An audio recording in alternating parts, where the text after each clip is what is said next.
Olá, a prova de conceito consiste basicamente em validar, né, o framework desenvolvido, que é o Observa, por meio de dois antipadrões, né, que é o de alertas excessivos e o de logs excessivos. Então, para isso, né, a gente primeiro vai inicializar o Observa, né, ele está todo no Docker.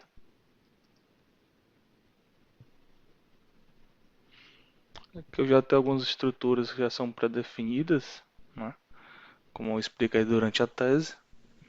Só que para esse exemplo eu vou apagar tudo, né, para inicializar tudo do zero.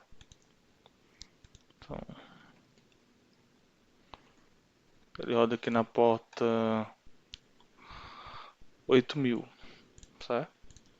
Então eu vou fazer uma limpeza inicialmente.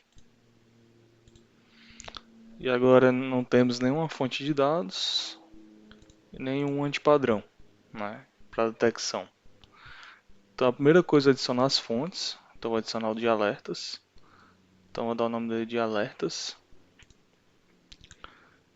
E para esse exemplo, né, eu estou usando uma fonte estática, né, em que os dados eles não vão mudar, né, claramente. E uma vez definido nessa fonte, eu vou aplicar posteriormente um detector, verificar quantos daqueles dados eles são antipadrões. No caso aqui eu tenho 1000 alertas, né, que é disparado durante um dia de coleta.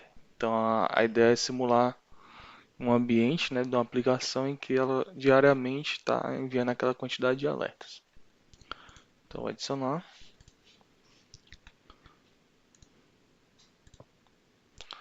Vou adicionar também a de logs.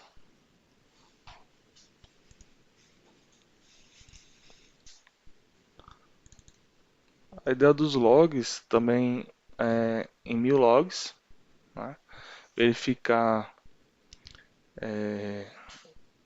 baseado nas informações que tem, quantos daqueles são passíveis de detecção para os antipadrões de logs excessivos, né? Que geralmente está em torno do volume, do level que é usado. Então, por exemplo, informações de debug não deveriam estar em produção, etc. Então, tem uma série de ações no algoritmo para essa detecção.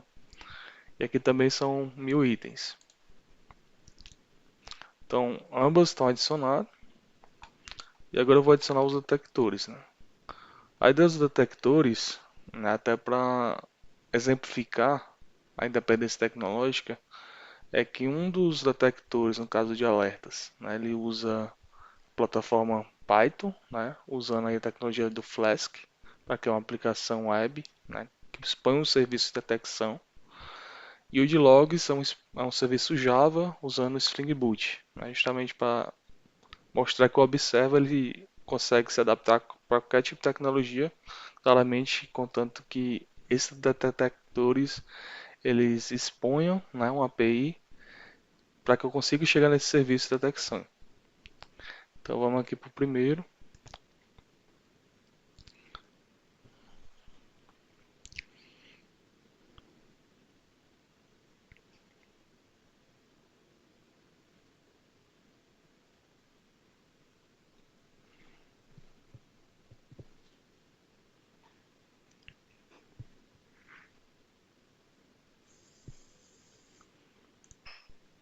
Certo? O primeiro aqui é o de logs, né?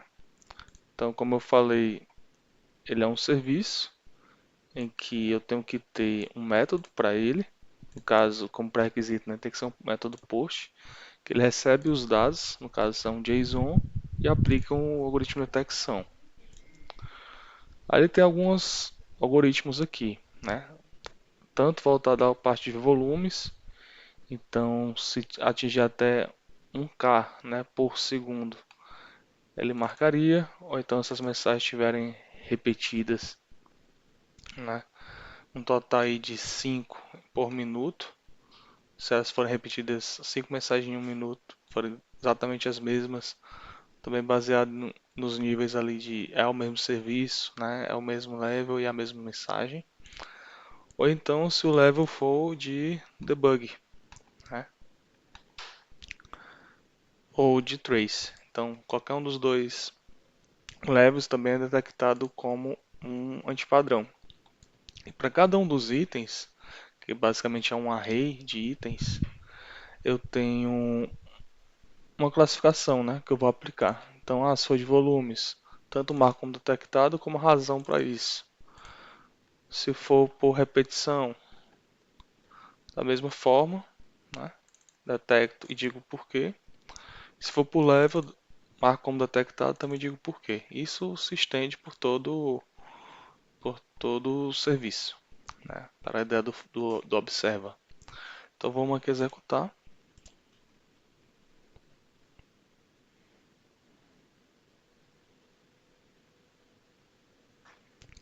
Então esse serviço está executando na porta 8080.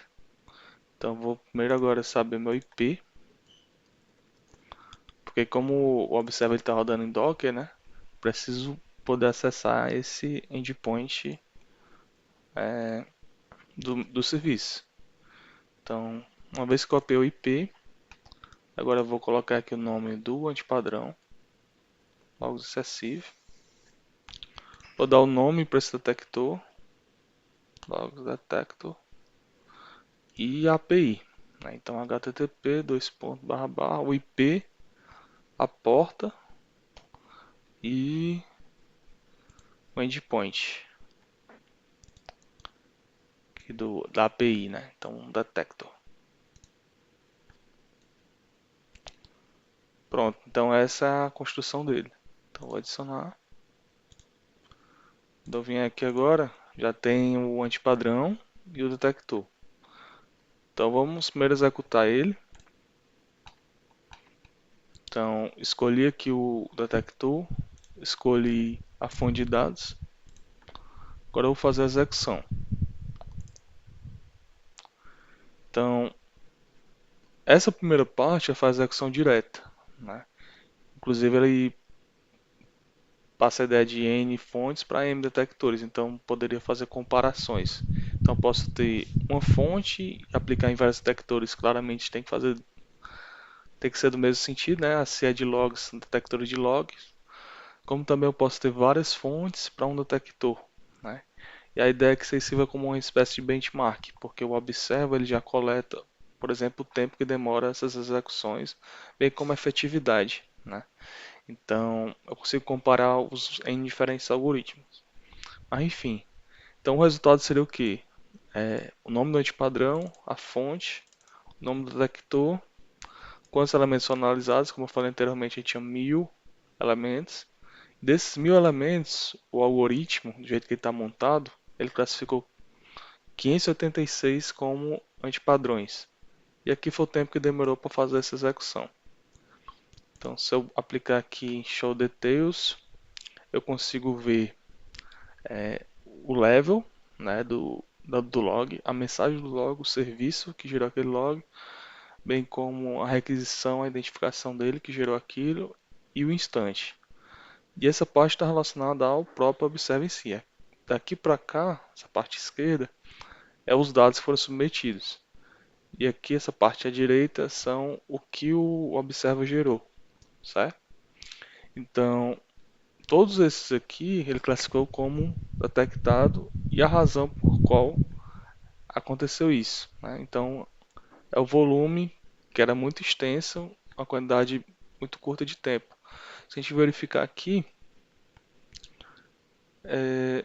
foi gerado aqui no segundo 53, né? Várias mensagens, né? Consequentemente, todo aquele pico de 1 KB. E assim se estende, né? Aí a partir daqui já começa a fazer as variações.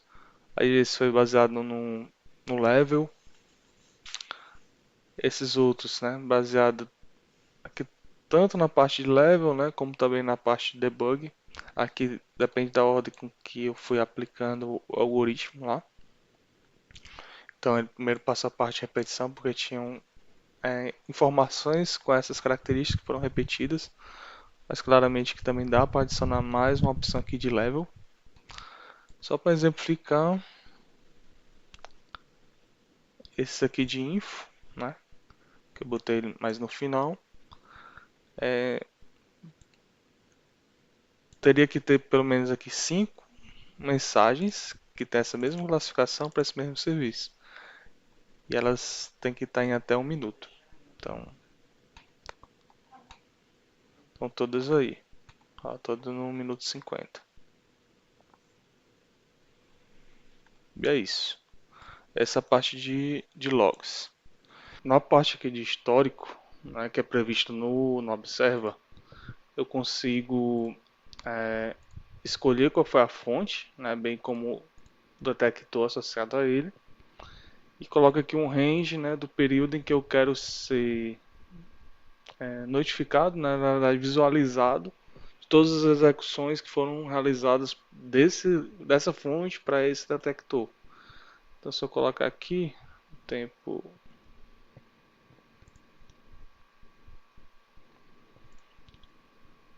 Então aqui eu tenho um gráfico em barras, né?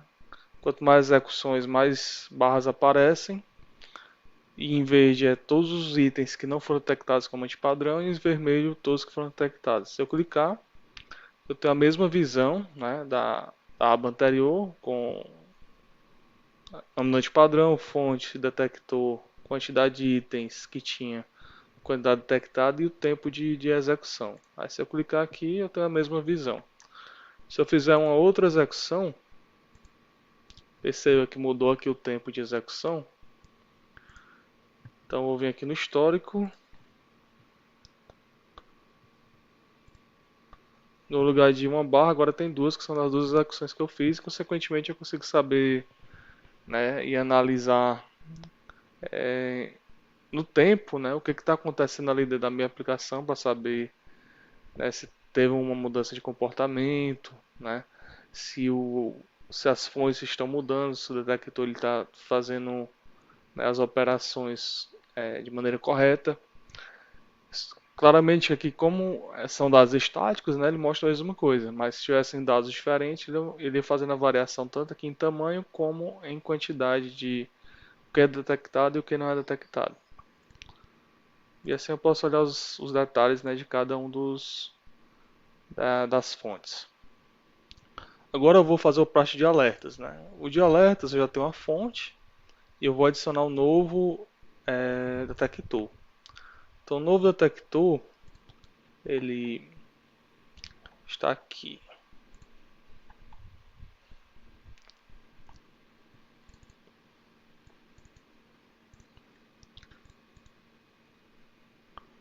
Ele é em Python, né, usando Flask. E ele pega os alertas e agrupa por hora, certo? Porque o algoritmo que foi criado, basicamente, ele faz duas detecções. Né? A principal é essa, que é baseada no limite, né? Que eu venho falando durante a tese. Então, para cada membro da equipe, né, ele consegue, né, de acordo com a, com a literatura, atender até 10 notificações. A partir disso, ele já entra em fadiga. Né? Então, esse algoritmo ele vai nesse sentido, né, de detectar se naquela hora tem mais do que a partir de 10, né, na verdade, alertas. Se atingir 10 é porque ele já entra em fadiga de alerta, consequentemente ele já marca como excessivo. Aí aqui ele marca o porquê. Outra verificação, né, baseado no a redundância. Né? Então se eu tiver dentro aqui de 1 minuto, né, uma janela de 60 segundos, alertas, né, de tal forma que eu tenha o mesmo alerta duplicado com a parte de host, service e name, que é como é composto meus alertas, que ele é de onde ele está mandando, né, o serviço, o host e qual o nome daquele alerta. Se tiver pelo menos um repetido em 1 minuto, ele marca como redundante. Né? E funciona dessa forma esse algoritmo. Né? Então vamos lá. Então deixa eu executar aqui.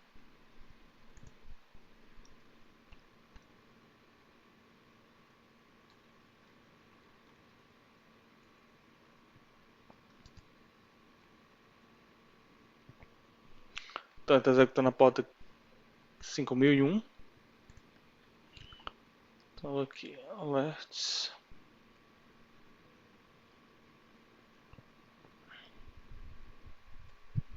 Que é o nome do antipadrão, o nome do detector. Aí é o meu IP, que é o serviço, porta 5001. Ele é aqui no endpoint detector, né, nesse recurso aqui. E ele recebe como parâmetro limite, que é aquele limite lá de comparação que eu botei igual ou maior que 10. E a quantidade de times, de membros do time, né? Então, por padrão 1, aqui 10. Eu vou passar no lugar de só um membro do time, né? Até porque são 1000 alertas, não tem como ele dar conta, então seria tudo detectado. Vou botar um time de 4 pessoas. Aí o limite de 10 mesmo.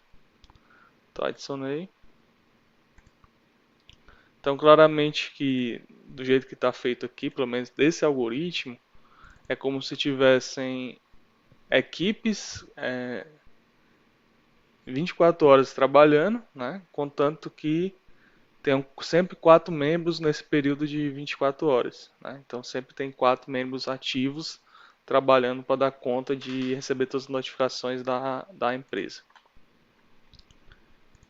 Então selecionei aqui, alerta excessivo, esse detector, para essa fonte, agora eu vou fazer a execução.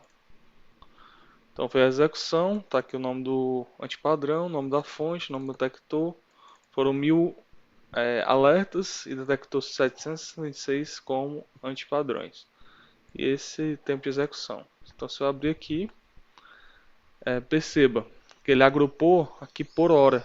Né? Então vai ter um total de claramente, como é um dia, 24 horas. Então vai ter 24 grupos. E todos que forem acima de 40, porque é 10, né? Que é a quantidade que cada membro aguenta, vezes a quantidade de membros que tem, então seriam 40. Se for a partir de 40, né, ele já bota como limite excedido. Né? Aí esse aqui, que no caso não tem, é porque deu 36. Certo? Então, é dessa forma. Então, como é que eu fiz esse algoritmo? Né? Cada um dos alertas, aí tá aqui os timestamps de cada um deles, cada um dos alertas que entram nessa detecção, marquei como true, né? Por isso que é um total de 766. Da mesma forma, eu posso fazer aqui um outro algoritmo, né? Na verdade, não um outro algoritmo, outra chamada do detector, agora variando essa quantidade de times. Então,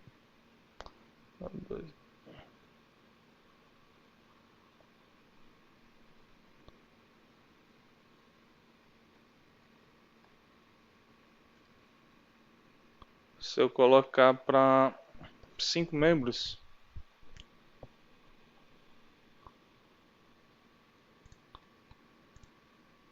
então se eu selecionar aqui, vou pegar o segundo algoritmo, passar por alertas. Ó, então no lugar, como tinha mais membros, eles dão mais conta de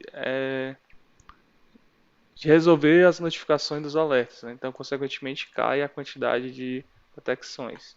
Então, aqui seriam 50. Então, nenhum desses vai pegar. Deixa eu pegar o de redundância. Esse aqui, no caso, ele pegou por quê? Porque tem dois elementos aqui que se repetem. Então, eu marquei eles como true. Então, esse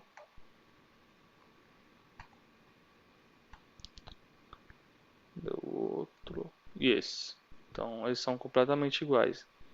Tanto o nome do host, como o nome do serviço, como o nome do alerta.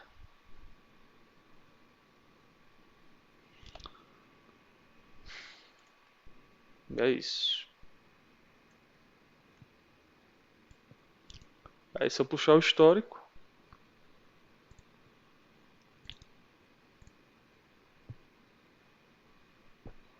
Cadê esse cara primeiro?